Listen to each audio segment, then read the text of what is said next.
नमस्कार रसिक प्रेक्षकांनो, उद्या 20 मार्च 2026 शुक्रवार, चैत्र नवरात्रीचा दुसरा दिवस। मित्रांनो, आजच्या दिवशी माता ब्रह्मचारिणीची पूजा केली जाते। घरातील काही आर्थिक अडचणी दूर करण्यासाठी आणि मुलांच्या बुद्धीसाठी उद्या एक छोटा उपाय नक्की करा। तर मंडळी, काय करायचं? उद्या सकाळी अंघोळ झाल्यावर देवीला पिवळी फुले किंवा साखर अर्पण करा।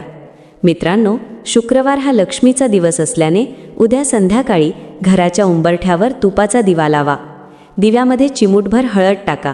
यामुळे घरात सकारात्मक ऊर्जा येते आणि पैशांची आवक वाढते। तसेच मंडळी, उद्या चंद्रदर्शन असल्याने रात्री चंद्राला अर्घ्य दिल्यास मन शांत राहते आणि मानसिक क्लेश दूर होतात।